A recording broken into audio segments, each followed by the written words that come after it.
بسم الله الرحمن الرحيم. پیغمبر صلى الله عليه وسلم دفرميت خير ماء على وجه الأرض ماء زمزم. دفرميت شاكترين أو لسروي زويت أو كأوي زمزمة. انزا پیغمبر دفرميت صلى الله عليه وسلم إنها مباركة بمبارك أو وصف دكات. دفرمي إنها طعام طعم أو لبري خوراكيش بكارديت دخريت وشفاء سقم وهروها شفاء شبو كسي كده إخواتها. یەکێک لە هاوڵانی پێغمبەری صلی الله عليه وسلم نزیک یەک مانگی ئەوەی خواردێتەوە تەنها ئەوە پێی مەدار کردووە برسیش نەبووە تاوەکو یەک مانگی پێی مەدار کردووە وەتوانیویەتی تەنها بەو ئاوەی مەدار کات.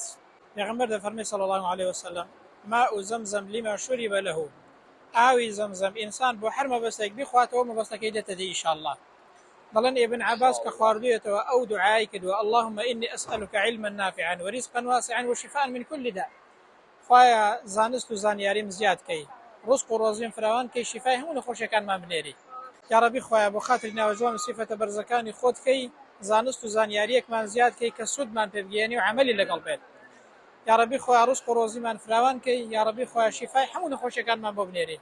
ئەو ئاوەی دەخۆینەوە بۆ ئومێدی ئینشاءالله. دەڵێن لە ئیبن خوزەیمەیان پرسیوە ئەو عیلم و زانست و زانیاریەت چۆن پەیدا کردو لەکوێت هێنا؟ دەڵێ هاتم لەسەر ئاوی زەمزەم خواردەوە دوعام کرد خۆی گەورە ئەو عیلم و زانست و زانیاری پێبەخشێم. کەواتە ئەی ئەو قوتابیە کە دەتەوێت زانست و زانیاری بەدەست بێنی ئەوە شیفایە بەدڵ بیخۆرەوە سیقە و متمانەت پێی هەبێ. پێغەمبەر دەفەرمێ صلی الله عليه وسلم بۆ هەر مەبەستێک بخۆرێتەوە مەبەستەکەی پێتێتە دی ئینشاءالله. ابن القیم دەفەرمێت ئەمن و لە زۆری دیکەش لە زۆری دیکەش لە زانایانەوە تاقی کراوەتەوە کە ئەو ئاوە شیفای زۆر سەرسوڕهێنەری هێناوە واتە بۆ زۆر نەخۆشی بۆتە شیفا. ئەی ئەو کەسێک کە نەخۆشی ئەو ئاوە بخۆرەوە سیقە متمانەت پێی هەبێ ئینشاءالله شیفایان. ئێمەش لێرەوە دەیخۆینەوە دەڵێن یا رەبی خوایە گیان شیفای هەموو نەخۆشیەکانمان بنێری. خوایە هەر کەسێک داوای دوعای خێری لێ کردوین داوای شیفای لێ کردوین داوای بۆ دەکەین یا رەبی خوایە گیان لە دوای خواردنەوەی ئەو ئاوەی شیفای نەخۆشیەکانمان بدەی شیفای هەموو نەخۆشی موسڵمانان بدەی ڕزق و ڕۆزیمان فراوان کەی دین و ئیمانمان سەلامەت کەی تەقوا و ئیخلاسمان زیاد کەی.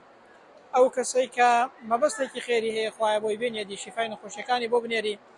قوتابیەکانمان سەربەرز کەی لە خوێندنێدا دەرەجەی بەرز بەدەست بێنن ئینشاءالله. گەنجەکانمان عاقبەت خێر کەی ڕوویان لە دین و ئیمان بێ ئینشاءالله.